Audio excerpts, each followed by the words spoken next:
The photo was still open on my laptop when Caleb walked into the kitchen for breakfast, and I closed it so fast I nearly knocked over my coffee.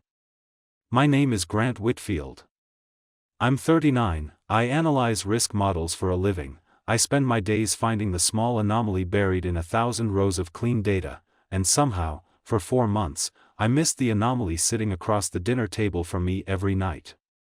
The photo had come from a gym event page, tagged automatically, the way these things surface when you're not looking for them and can't unsee them once you are.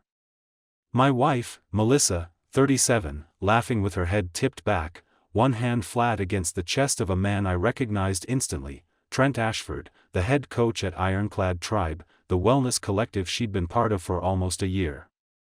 His other hand was at the small of her back, low, familiar, the kind of touch you don't offer a coworker. I told myself, standing there with Caleb asking what was for breakfast, that it could be nothing. Gym people touch each other like that, I thought. It's a culture thing. I made pancakes.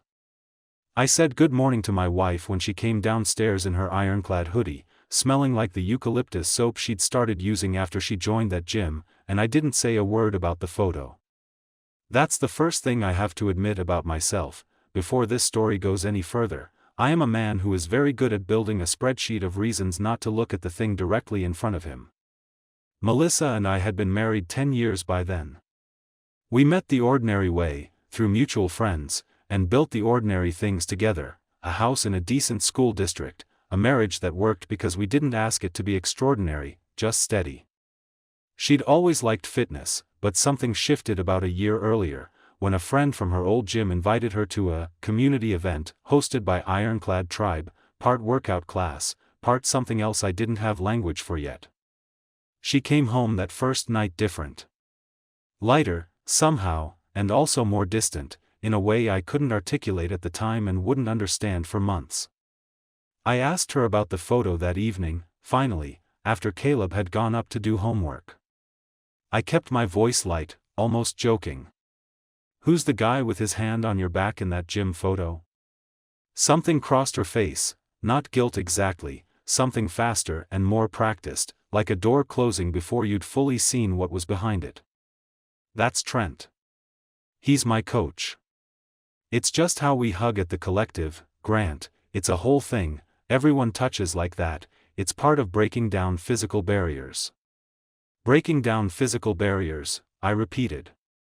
You wouldn't understand unless you'd been in the room, she said, and there was an edge under the words, something almost pitying, and she turned back to loading the dishwasher like the conversation was finished.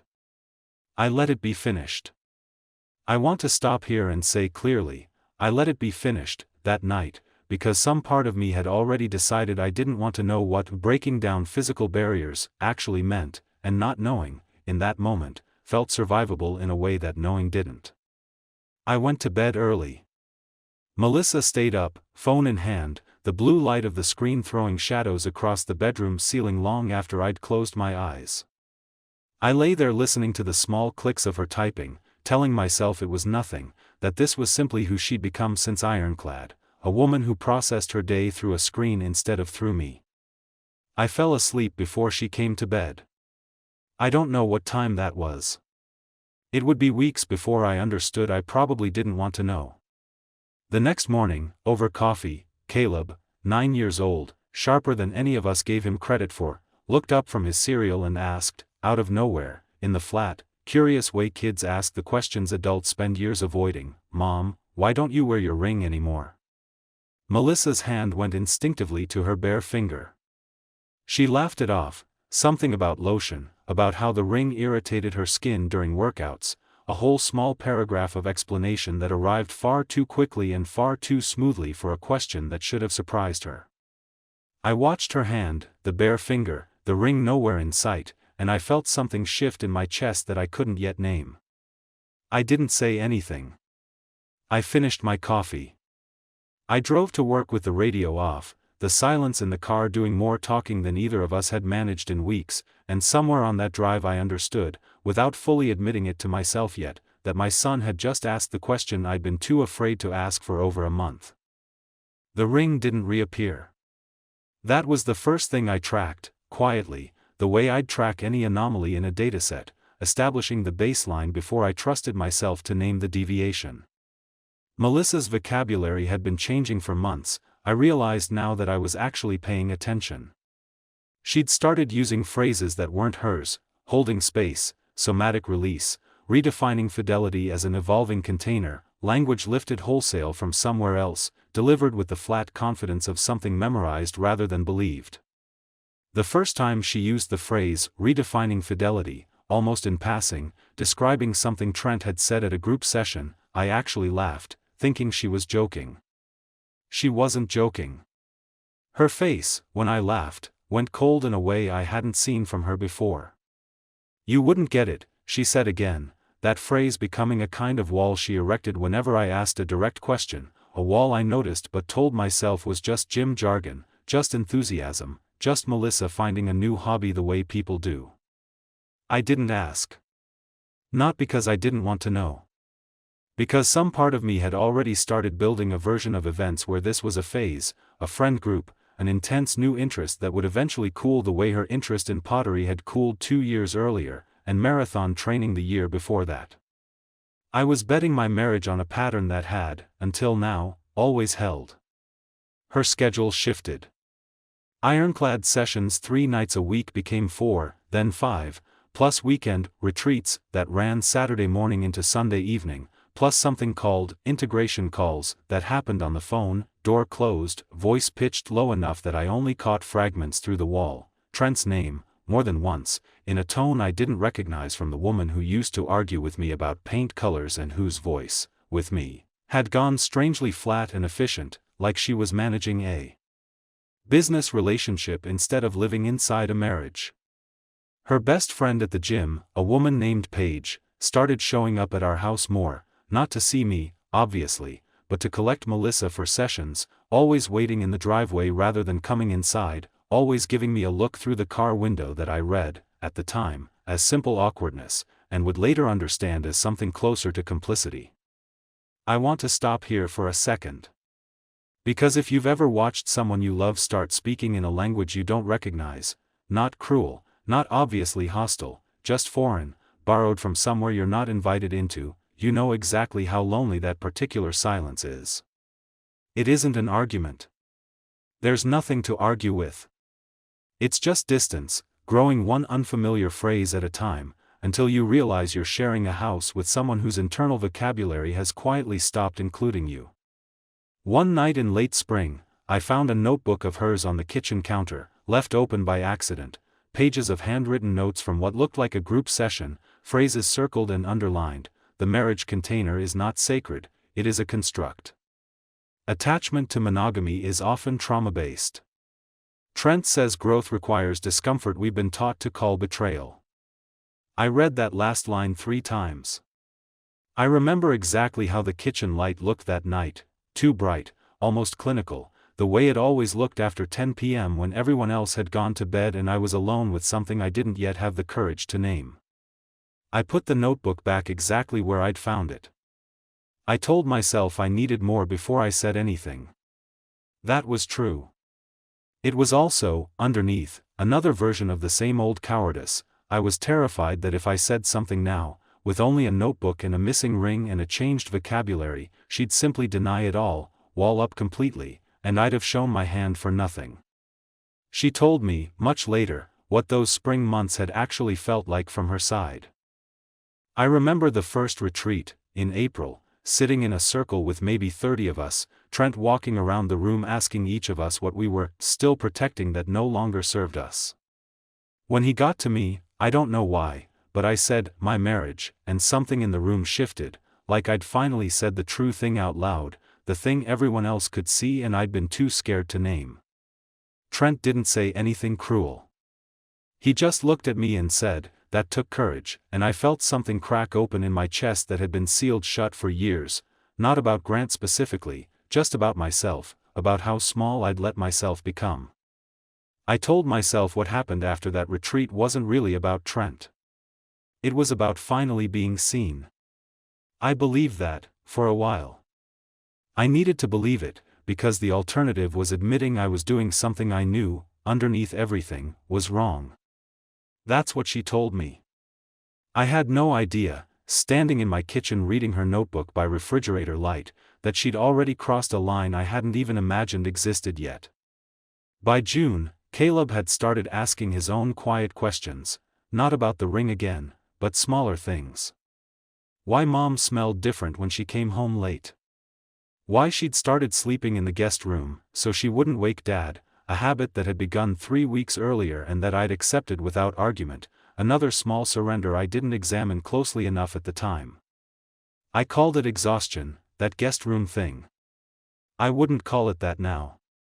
Summer brought a strange, brittle peace. Melissa was warmer at home for stretches, attentive to Caleb, almost performatively affectionate with me, the way someone is when they're managing guilt rather than expressing love, though I didn't yet have the framework to see it that way. Then the mysteries started stacking up, small and individually explainable, cumulatively impossible to ignore. There was the credit card statement, a charge for a hotel 40 minutes outside town, dated a Tuesday when Melissa had told me she was at a leadership intensive at the gym itself. When I mentioned it, she said the intensive had relocated last minute due to a scheduling conflict with the main studio, a story delivered with just enough specific, plausible-sounding detail that I let it go, filing the receipt away in the growing folder I'd started keeping without fully admitting to myself what the folder was for.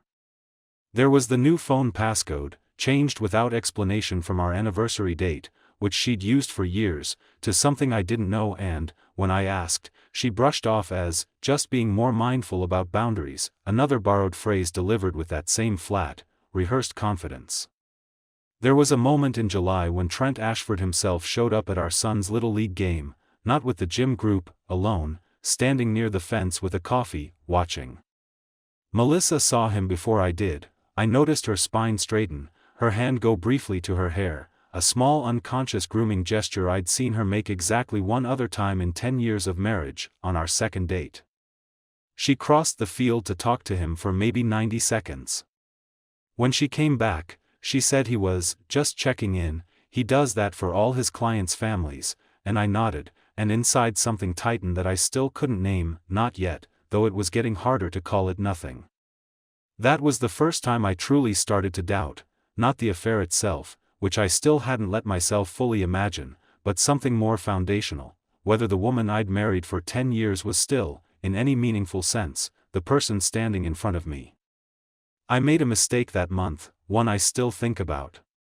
Frustrated, sleepless, tired of circling the same unspoken questions, I went through Melissa's phone while she was in the shower, something I'd never done in 10 years of marriage, something that violated a boundary I'd always believed mattered. I found nothing incriminating on the surface. Whatever she was hiding it well, in an app one didn't recognize, deleted threads, careful habits clearly learned rather than instinctive. But I did find, in her regular messages, a thread with page that read, in part, "He's getting suspicious, be more careful about the retreat schedule." I sat with that for a long time, phone in my hand, steam still fogging the bathroom mirror down the hall. I didn't confront her that night. I told myself, again, that I needed more, but underneath that reasonable explanation was the same fear that had been steering me since the photo, that once I said the words out loud, there would be no version of my life that looked the way it used to. I called Diane that week, Diane Rourke, my closest friend since college, now a divorce and litigation attorney with a gift for cutting straight through whatever story I was telling myself. Over coffee, I laid out everything, the photo, the ring, the notebook, the hotel charge, the message to Paige. Diane didn't flinch, but her face went carefully neutral in the way I'd learn, over the following months, meant she already saw more than she was saying. "Grant," she said finally, "what you're describing isn't just an affair. It sounds like a group that's actively coaching its members on how to deceive their spouses. That's not incidental. That's structural." I didn't fully understand what she meant, not yet. I would. Diane recommended a private investigator she'd worked with before, a retired cop with a reputation for quiet, thorough work, and for the first time, sitting in her office with late afternoon light slanting through the blinds, I felt something other than fear. Something closer to resolve. I understood, in that moment, that I wasn't going to keep waiting for Melissa to tell me the truth.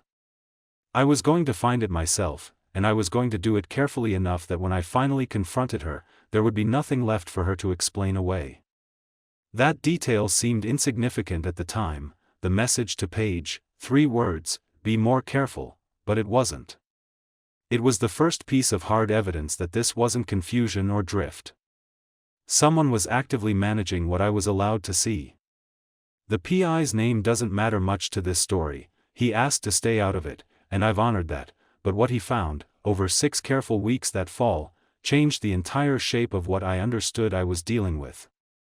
Trent Ashford, it turned out, wasn't simply a gym coach who'd crossed a line with one client. He had a pattern. 2 prior complaints at studios in neighboring towns, both quietly settled, both involving language eerily similar to what I'd read in Melissa's notebook, the reframing of infidelity as growth work, the systematic isolation of clients from spouses who didn't understand the journey. Ironclad Tribe itself operated less like a gym and more like a loosely structured belief system, with Trent at its center, drawing a disproportionate amount of both emotional and financial commitment from a rotating cast of members, Melissa's friend Paige among them, along with 2 others, Carmen and Dominic, who I'd occasionally heard mentioned but never met. The financial piece surprised me most. Melissa had been contributing, over the past year, to something called an elevation fund, several $1,000s, drawn from a savings account I hadn't known she'd opened, ostensibly for collective retreats and leadership training, though the PI's digging suggested a significant portion moved directly into accounts controlled by Trent personally. I sat with the report in my car outside Diane's office, reading it twice, feeling something colder than anger settle into my chest. I called it manipulation before I called it betrayal, and I think that distinction mattered, because it let me hold on to something like compassion for Melissa even as the evidence against her mounted, a compassion I'd need later, though I didn't know that yet. She told me, much later, about the retreat in September, the one right before I confronted her, and what had actually happened there. Trent pulled me aside on the last night, away from the group, and told me my husband was getting too close to figuring things out, that if it came apart now, before I'd fully integrated, I'd lose everything I'd worked on, the growth, the version of myself I was becoming. He made it sound like a warning meant to protect me. I understand now it was a threat dressed up as care. I remember standing outside the lodge in the cold, phone in my pocket with 3 missed calls from Grant I hadn't answered, and feeling, for the first time in months, actually afraid, not of losing Trent, but of what I'd let myself become to keep him. I told myself I'd end it after the retreat. I'd told myself that before. I didn't believe it that time either, not really, but I needed to say it to myself just to get through the night. That's what she told me. At the time, all I knew was that she'd come home from that retreat different, quieter, jumpier, flinching when her phone buzzed in a way I'd never seen before. That flinch was the loudest thing she'd done in months, and I still almost missed it. Diane and I began, carefully, to build a record, not just of the affair, but of the pattern of coercion around it, understanding that whatever legal battle followed wasn't going to be a simple infidelity case. If Melissa tried to weaponize any of this in a custody dispute, and Diane warned me, correctly, that she likely would, coached by Trent's ideology into believing her growth made her the more evolved parent, we needed more than suspicion. We needed documentation. The PI helped set up something I still feel conflicted about, even now, a recorder, placed with Diane's legal guidance to stay within what the state allowed. During one of the integration calls, Melissa still took from our home office with the door closed. What it captured wasn't a smoking gun in the simple sense, it was worse, in a way, Trent's voice, calm and instructive, coaching Melissa through exactly what to say if Grant ever confronted her, how to frame the relationship as spiritual rather than physical, how to hold her power in any conversation about divorce or custody. I listened to that recording alone, late at night, Caleb asleep down the hall, and something in me went very still and very clear. I wasn't angry in the loud way anymore. I was something colder and steadier, a man assembling a case, not a husband nursing a wound. I understood then that I hadn't been managing a marital rough patch for the past year. I'd been living alongside a slow, deliberate campaign to reshape my wife's understanding of loyalty itself, run by a man who profited, financially and otherwise, from every family he pulled apart. That realization went beyond what had happened to me specifically. It touched something colder and more universal: how easily good, decent people can be walked, one small permission at a time, into believing the person harming them is the one saving them. I chose a Thursday evening in October, after Caleb had gone to a sleepover, deliberately, so he wouldn't be in the house for what I already suspected wouldn't stay quiet. Melissa came home from an ironclad session glowing in that particular way she'd learned to glow, and found me at the kitchen table with a folder open in front of me, the PI's report, the notebook I'd photographed months earlier and finally admitted to having seen, a printed transcript of the recorded call, the hotel receipt, all of it laid out with the same clean, evidence-based precision I brought to my actual job. "What is this?" she said. Not really a question. Her voice had already gone defensive, the practiced flatness I'd learned to recognize. "It's everything, Melissa. Trent. The Elevation Fund. The retreat in September when he told you I was getting close to figuring it out." "I know." For a moment she just stood there, and I watched something in her face try 3 different expressions before settling: first shock, genuine and unguarded, then something harder, defensive. "You had someone follow me? Recorded me? Do you understand how insane that is?" "I understand exactly how sane it is," I said, keeping my voice level though my hands weren't quite steady under the table. "I have a 9-year-old who asked me why his mother stopped wearing her ring. I've spent a year telling myself I was imagining things. I wasn't." She tried the ideology next. "I'd expected this. Diane had warned me it would come. You don't understand what this has been about for me, Grant. It's not some sordid affair, it's growth, it's redefining what fidelity even means." Trent helped me see that the container of this marriage was never. "Stop," I said, and something in my voice must have finally cut through, because she did. "That's not your language. That's his. I have a recording of him coaching you on exactly what to say to me right now, word for word. So stop performing it, and tell me what's actually true." That was the moment it broke. Not slowly, all at once, the way something overextended simply gives. Melissa's shoulders dropped, the careful posture Trent's group had clearly trained into her collapsing all at once, and she sat down hard across from me, hands shaking, tears starting before she'd even found words. "Okay," she said. "Okay.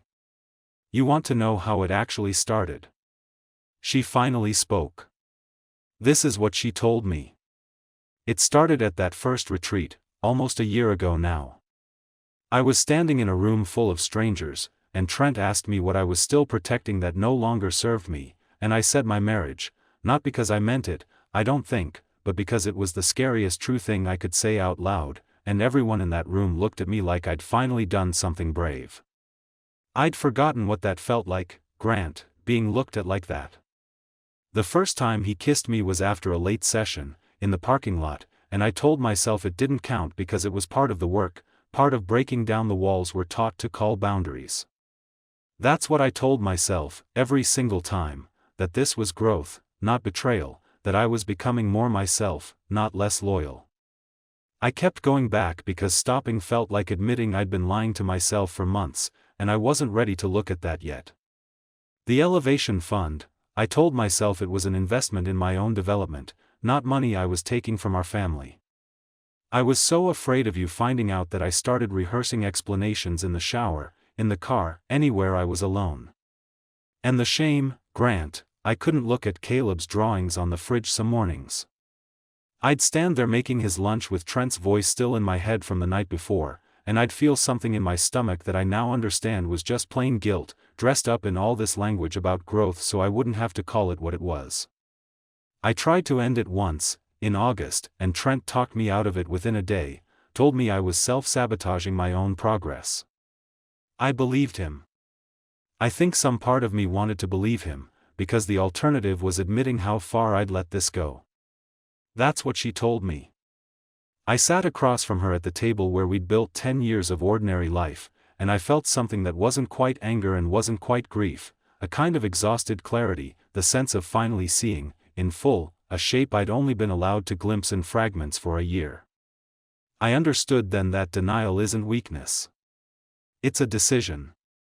I'd made it 100 times over that year, choosing not to look, and Melissa had made a different but related decision, choosing, over and over, to keep walking towards something she knew was wrong because turning back meant admitting how far she'd already gone.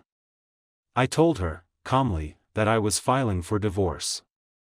I told her I had documentation of the Elevation Fund, the recording, the pattern of coercion from Trent, and that Diane would be filing not just for divorce but for full custody, given everything the record now showed. That's when the scene stopped being calm. "You can't take him from me," she said, voice rising, standing so fast her chair scraped hard against the floor. "I am his mother, Grant, whatever you think happened, I have not once failed that boy.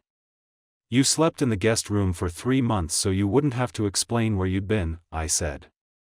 "You let a man who profits off destroying families tell you how to talk to your own husband. I'm not doing this to punish you. I'm doing it because I finally understand what I've been living next to." She came around the table then, and for a moment I thought she might hit me. Her hand actually rose, shaking, before she caught herself, horrified at her own impulse, and the motion collapsed instead into something worse, a kind of full-body unraveling. She grabbed my arm as I stood to leave the kitchen, gripping hard enough to leave marks I noticed later, begging in a voice I'd never heard from her, not once in 10 years, raw, unguarded, stripped of every borrowed phrase Trent had ever given her. "Please, Grant, please, I'll end it, I'll leave the gym, I'll do whatever you want, just don't take him, don't do this." I pulled my arm free, gently but completely, and walked to the front door.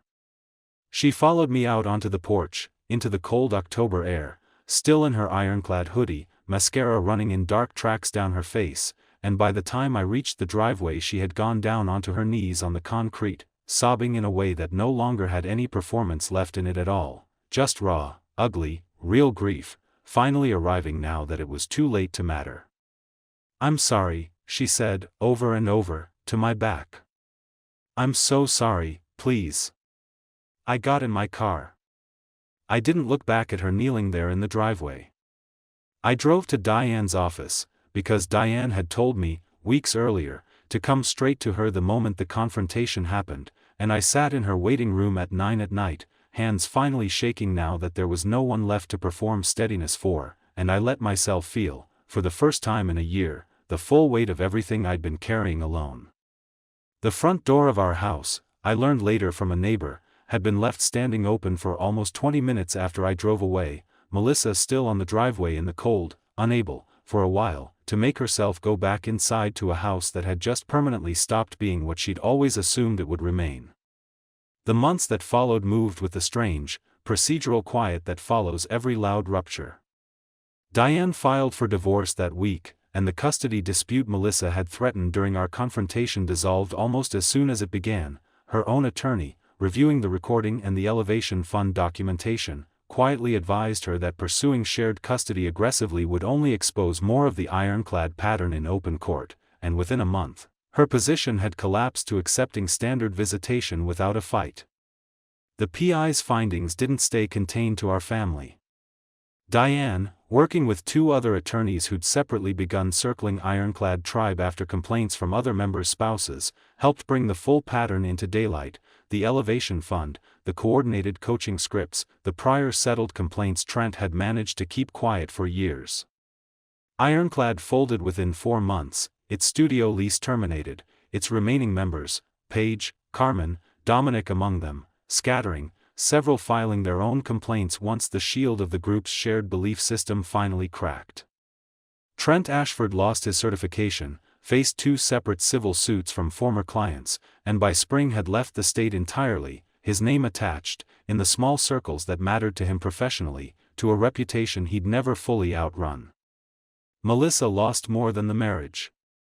She lost the community that had, for a year, made her feel more seen than she'd ever admitted feeling with me, and in losing it, she was left facing, without any of Trent's language to soften it, exactly what she'd done and exactly who she'd hurt to do it.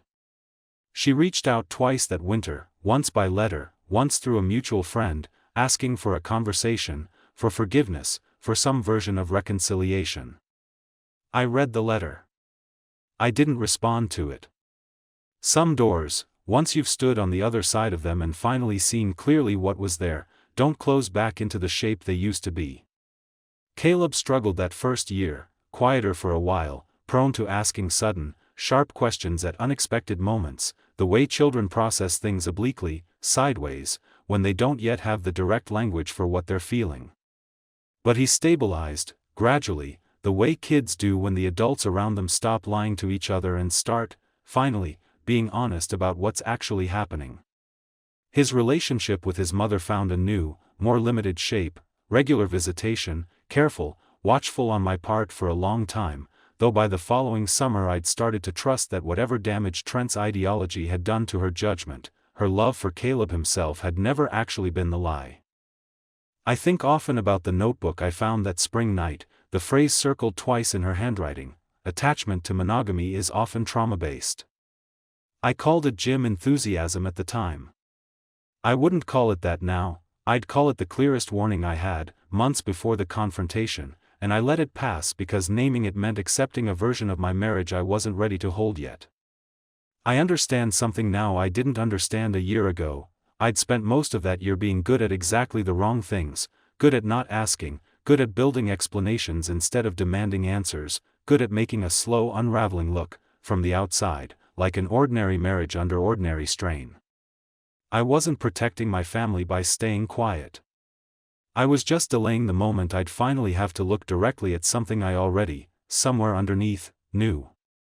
Caleb asked me, this past spring, watching me make dinner on an ordinary Tuesday, whether I was happy now. I told him yes, and meant it in a way I hadn't been able to mean it honestly in over a year, not because everything was resolved or painless, but because for the first time in a long time, nothing in our house was pretending to be something it wasn't. What makes this story painful isn't the affair itself. Infidelity, in its ordinary form, is almost mundane in how common it is.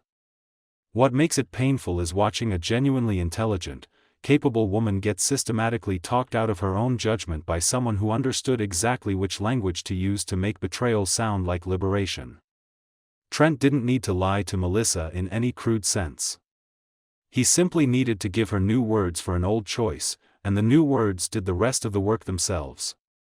There's a harder truth underneath Grant's story too, one worth sitting with honestly. He spent nearly a year accumulating evidence of his own instincts being right, and nearly a year finding reasons not to act on any of it.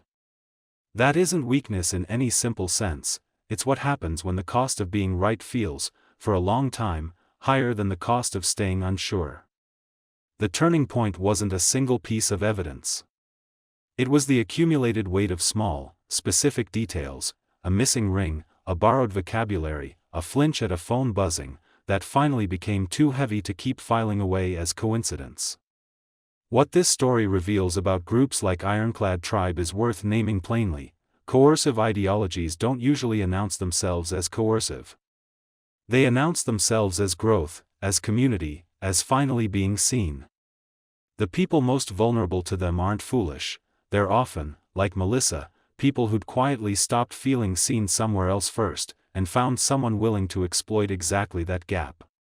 Which leaves a harder question than the story initially seems to ask: was the true betrayal the affair itself, or the year that came before it, the ordinary erosion neither of them named out loud until a stranger with a script found the opening it left behind? What stays with me most isn't the driveway, or the recording, or even the divorce papers. It's my son's voice at 9 years old, asking a question so simple it cut straight through a year of my own careful avoidance: why doesn't mom wear her ring anymore? Kids ask the questions we've trained ourselves not to. I think that's true in more houses than just mine. If you've ever caught yourself building an explanation instead of asking a direct question, not because you're foolish, but because some part of you already suspected the answer and wasn't ready to carry it yet, I don't think that makes you weak. I think it makes you human. The difference is only in how long you let yourself stay there. I'd love to hear it in the comments. One word for a moment you saw a red flag and told yourself it was nothing. Thank you for staying with this one all the way through. Caleb's question is still the truest sentence in this whole story, and I don't think I'll ever stop being grateful he was brave enough to ask it before I was.